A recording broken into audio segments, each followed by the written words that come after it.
You're listening to the Piano Parent Podcast with Shelly Davis, episode 368. Hey there, and welcome to the Piano Parent Podcast. I'm Shelly Davis, a longtime piano teacher and parent with my husband of 4 mostly musical kids.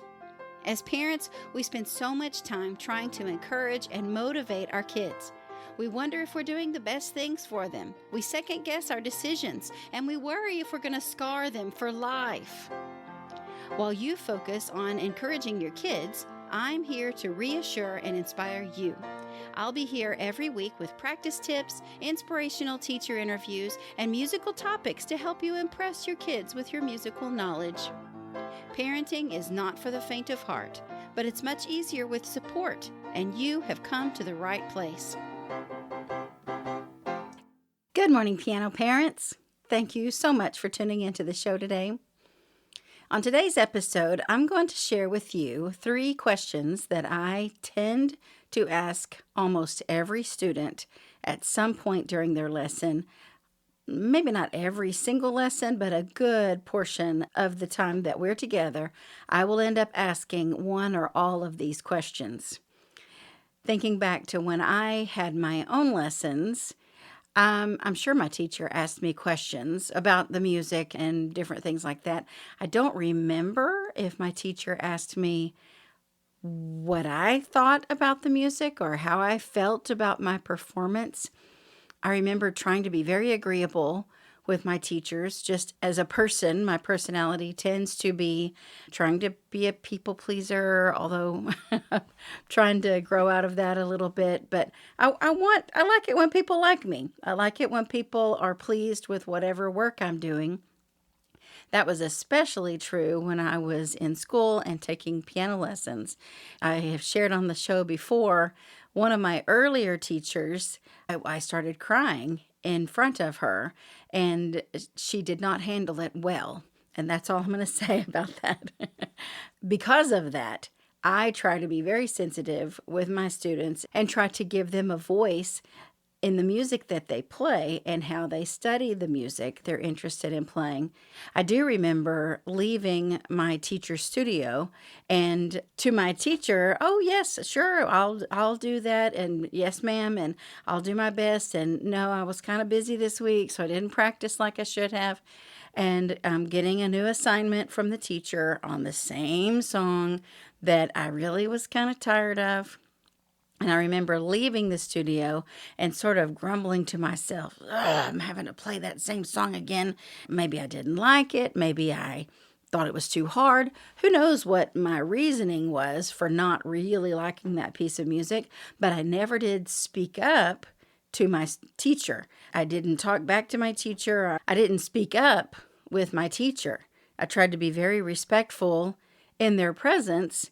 But I had opinions, and I didn't feel like I had the freedom to express them.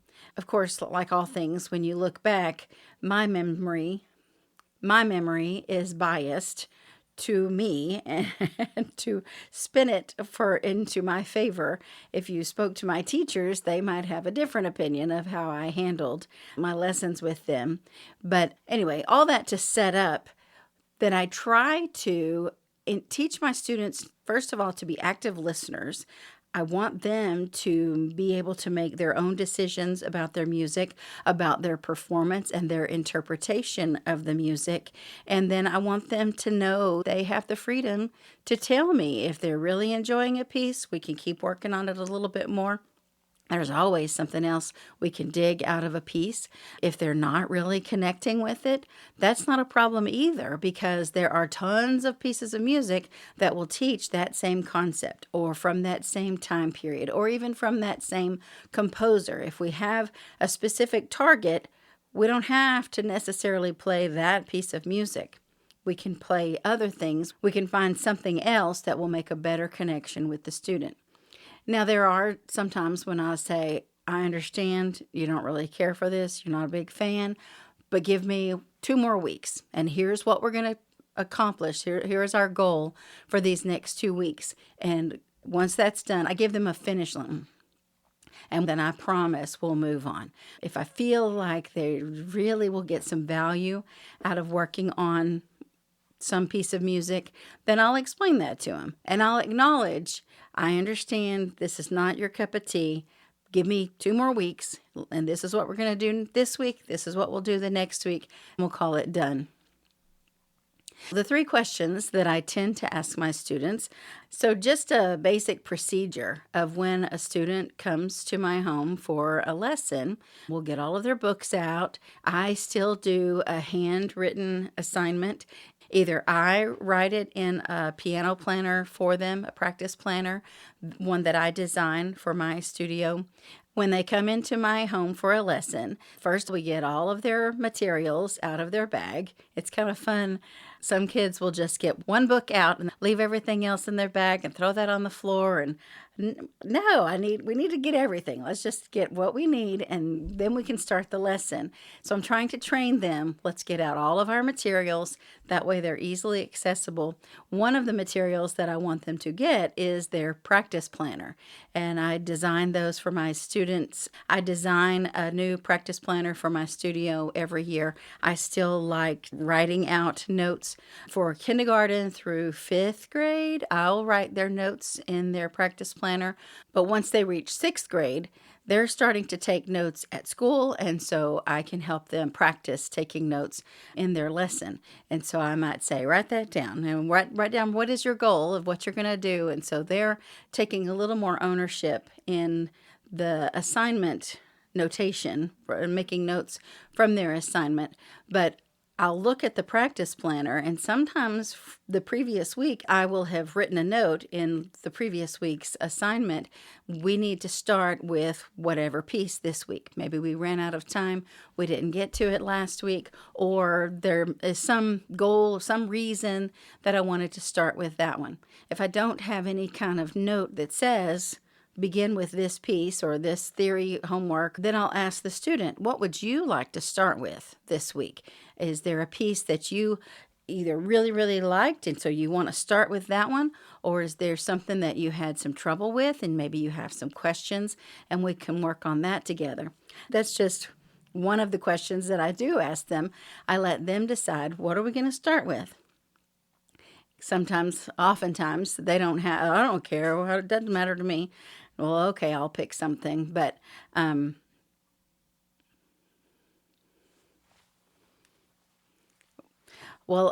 pick something. We get started, and they play one of their pieces for me, or they play whatever section of the piece that they've been working on in their homework the previous week. After they're done playing, I usually don't interrupt them while they're playing through their piece the first time, but once they're done playing, I ask them, this is the first question. But once they're done playing, and this is the first question that I ask them, I simply say, what do you think? And that is an open-ended question by design.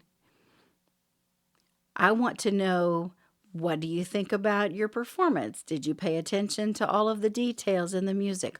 Or from a personality standpoint, how do you like playing this music? How do you feel you performed this music? It's definitely open-ended, and I'll get all kinds of responses from students. To begin with, before they learn that this is part of our dialogue, they'll just shrug their shoulders and, I don't know. I don't know. And I'll say, weren't you listening to yourself play? You need to be listening. Did you get softer in this section? I don't know, I wasn't paying attention. Well, if you weren't paying attention, how is your audience going to pay attention? Let's play it again and see if you can notice some of those details. And then you tell me what you think about your performance, what you think needs to have some more attention brought to it. What do you think are the weak spots of this music? What do you think are your strengths in this music? So what do you think is a very broad question, and it opens up lots of possibilities for the student. Sometimes they'll start to get really specific. I didn't pay attention to those staccatos in that second theme. Or I thought I got louder, but maybe I didn't get as loud as I thought I should have in that one spot. I'll get all kinds of interpretive and performance thoughts from the student before I start dictating to them my critique of their music. I want them to be able to analyze their performance and make their own judgment call. Sometimes they are not very versed in being able to call out their strengths. Did you play all the correct notes? Well, yeah, I messed up in that one little place, but for the most part, I think I did play all the correct notes. Well, wonderful. That's something to celebrate. That's something that we can build on. If you weren't playing correct notes, we wouldn't be able to focus on the rhythms or the dynamics or shaping the phrases. But because you've laid that good foundation, now we can work on some other things. What do you think about how your fingers worked in that one tricky bit? You notice where your fingers kind of got tangled up? Do you have any ideas about how we can help your fingers to be able to play that passage? Years ago, at one of our Texas music teachers conferences, I got the opportunity. Actually, was it at the conference? I think I went to the National Conference on Keyboard Pedagogy, NCKP, in Chicago, right outside of Chicago. Bradley Sowash was the speaker, and he was talking from a composer's perspective, talking to his publishers about publishing some of his music, that there are typically 3 thoughts or 3 ways to go when it comes to finger choice in playing a passage. There is the finger selection the composer chooses, the finger selection the publisher indicates in the music, and what the performer ends up doing.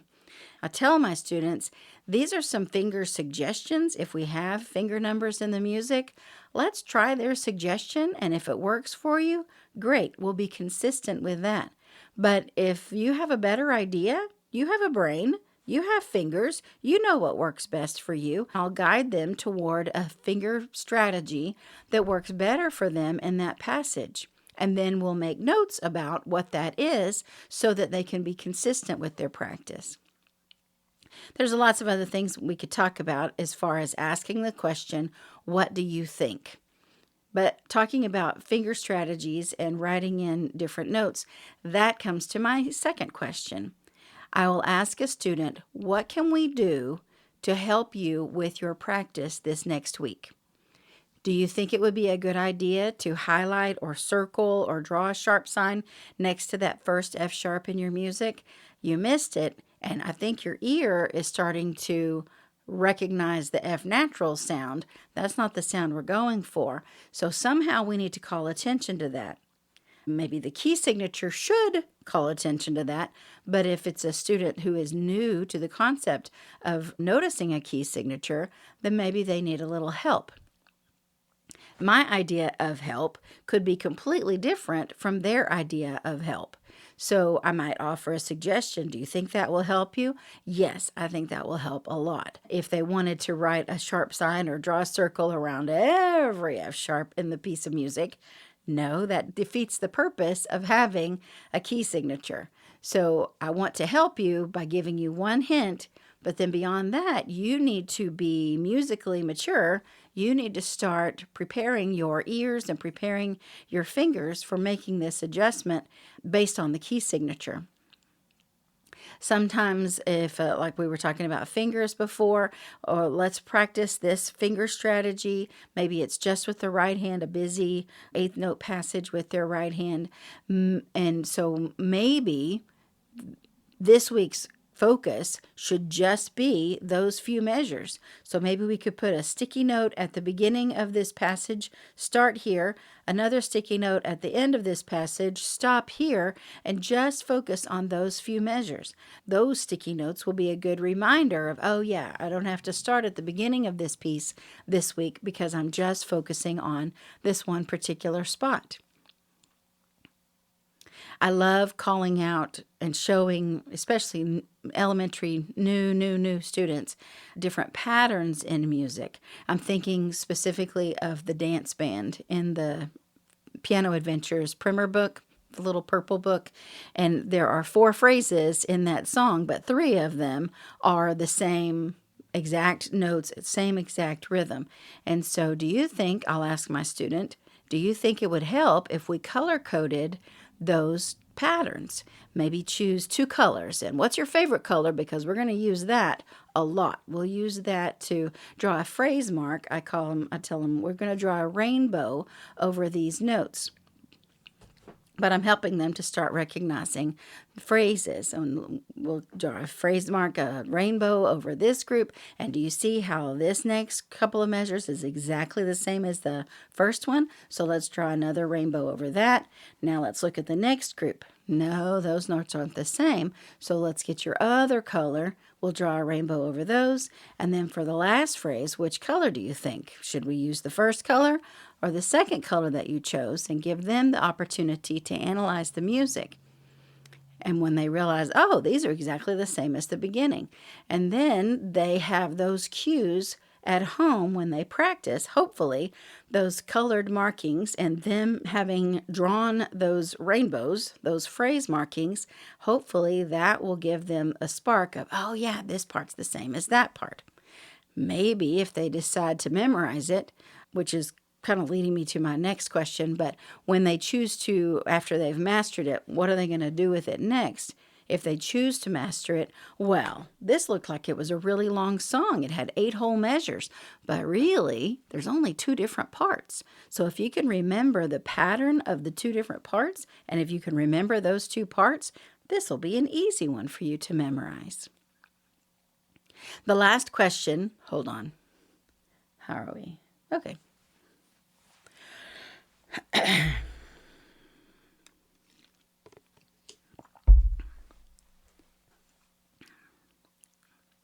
Another question that I ask my students is, what should we do with this piece this week? And I have to teach them and let them know that scrapping it, canning it, is a viable option. If they are tired of it, they just don't seem to make a connection, they're not enjoying working on it, then we can certainly pass it on. We can certainly pass it on.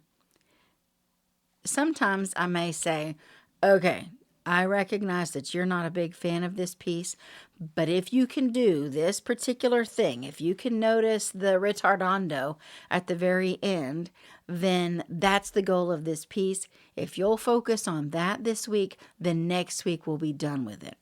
Or maybe, okay, we can just completely scrap it.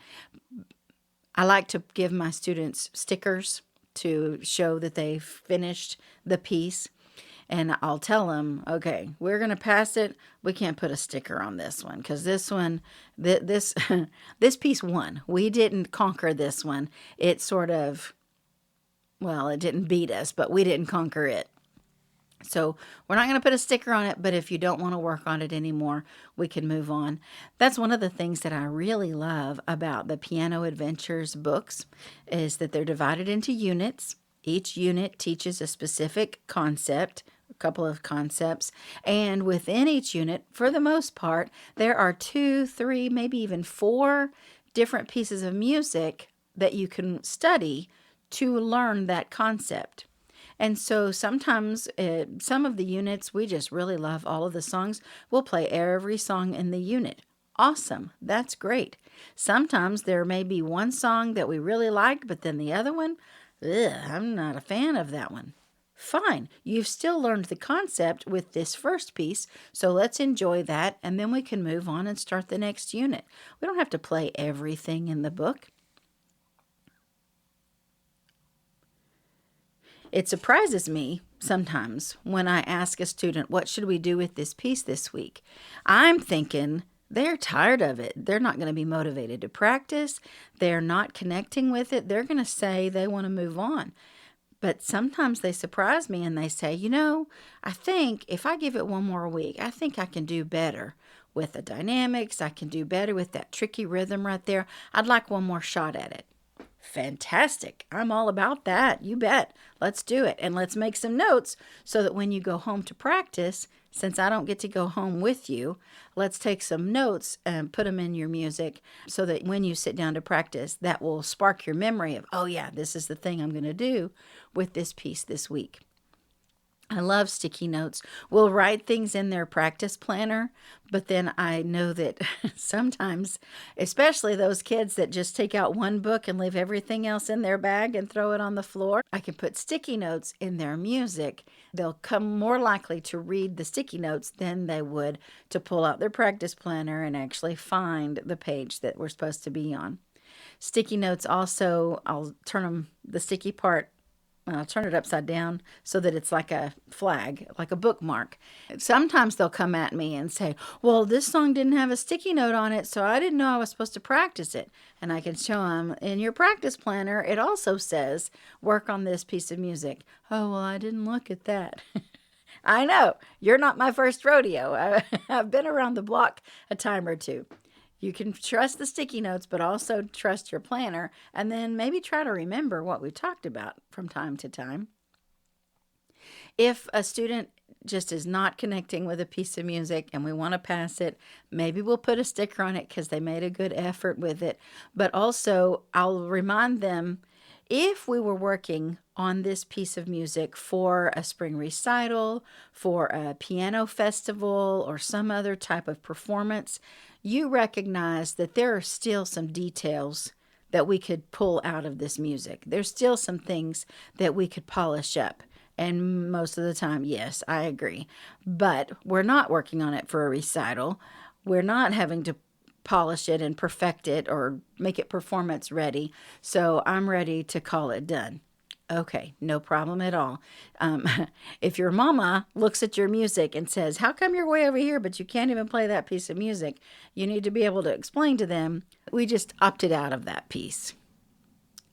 One thing that I have been doing last year and much more effectively this year is what I call a 5-star song. I learned this through a round-robin discussion at our Texas Music Teachers Conference. We have an independent music teachers forum. The last couple of years, my friend Stephanie has organized it, and it's a nice break from all of the other lectures and workshops that are going on.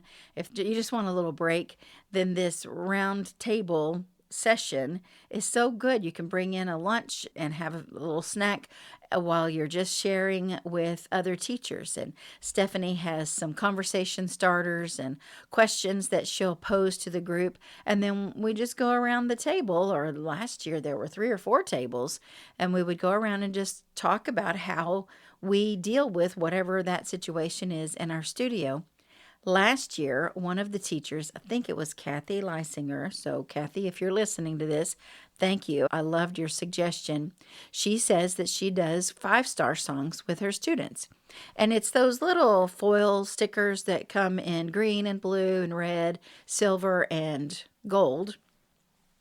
And she assigns meaning to those 5 colors. And then I found a pack of stickers that actually had purple as well. So I have 6 colors. The way it works in my studio, taking from what Kathy had suggested and then tweaking it to work in my situation, I'll have a link to the graphic that I use in my studio. I'll have that in the show notes for you at pianoparentpodcast.com/368. But to earn the green star, they have to play correct notes for the most part, mostly all the correct notes. And that helps whenever they keep missing that F sharp because it's in the key signature and the sharp sign is not right by the F anymore. They'll try to remember it more to earn that green star. The blue star is for correct rhythms and keeping a steady beat. And so when a student has worked on a piece of music and yay, you got all the right notes, but you didn't hold them the right values and you ran over those half notes, you played the quarter notes like they were eighth notes or vice versa. This week, I want you to focus on the steady beat. Let's get the green star. Congratulations. Now we can level up and build off of that. See if you can get the blue star. The red star is, On my chart, it says that it's for articulation. But depending on the skill level of the student, I might say it's for using your fingers right. Instead of crossing your fingers over your pinky or doing something weird, you use your 5 fingers in a row. And so that's a good way to get the red star. Articulation, of course, would also mean the staccatos, the legatos, accent marks, tenuto marks, and I'll talk about those depending on the student's skill level. The silver star is for dynamics. And usually, historically, when I say the word dynamics to my students, they get glassy-eyed. They don't know what that word is. They haven't paid attention. But I've trained them over the last year and a half that dynamics has to do with the volume, the levels, the how loudly and how quietly, how strong and how gentle you play this music. Not only do you have to find the correct notes on the piano, read the correct notes on the staff, you also have to know how long or short that note should last, and now you also need to know if it's loud or quiet. They're paying a lot more attention to their dynamics these days so they can get that silver star. The gold star, The gold star is for either performance ready or memorized. And I've talked about my Song Sunday before, so I won't talk about it now. But if they memorize a piece, then it can go on their Song Sunday chart.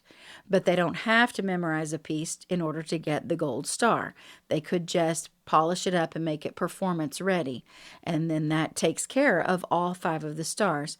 And then since my pack that I bought has purple stars, then I have a chart in my studio, and it's above me. If you're watching on the video, it's on the studio wall back behind me, and I have what each colored star is for, but then I also have charts for each of my groups of students, and they kind of are proud of themselves when they get to put a purple star under their name, and then they look across and see, oh, wait a second, she's got 3 more stars than I have. I better get to work. So I love a little friendly competition. And this year, we're also collecting beads, strings of beads for different activities, different practicing, different goals. And I do have some purple star beads. And when they earn a purple star on the chart, they can also put a purple star on their string. So I guess you could say there's some bribing going on in my studio.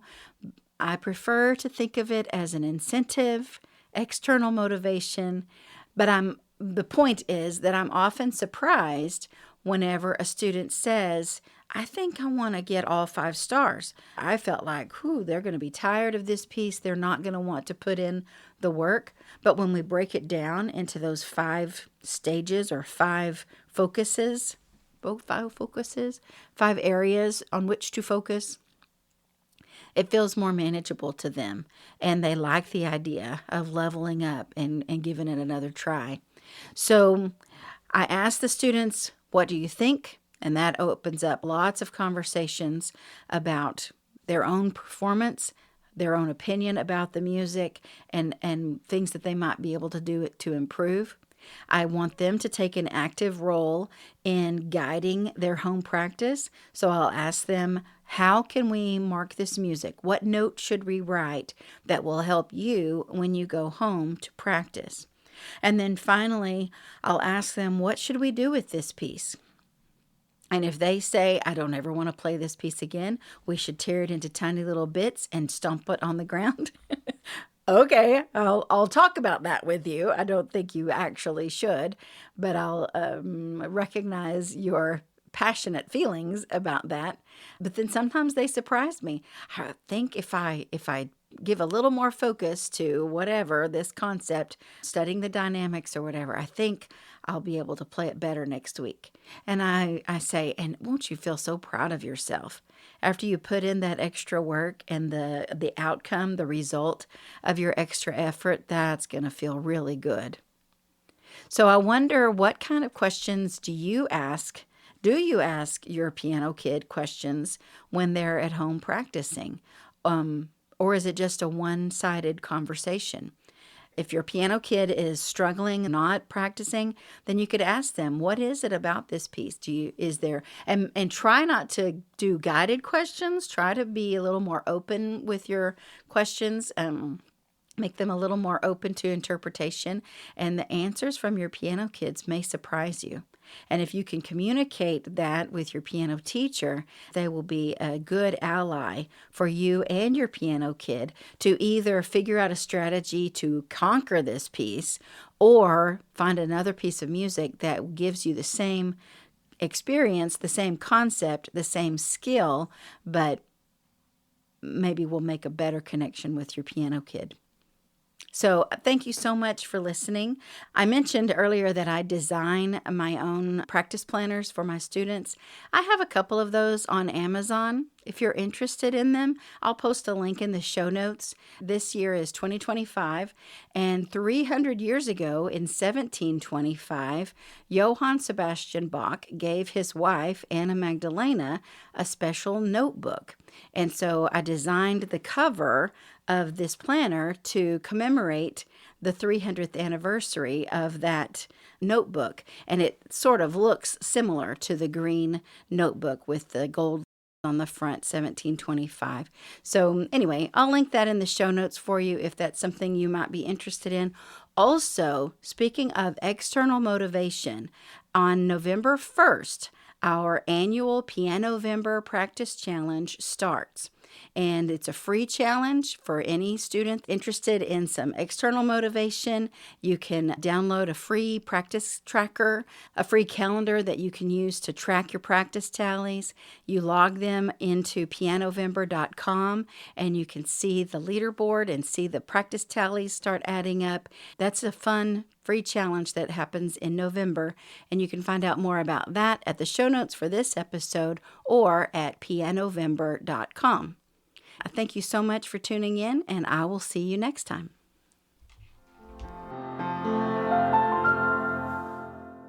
And that's the end of today's episode.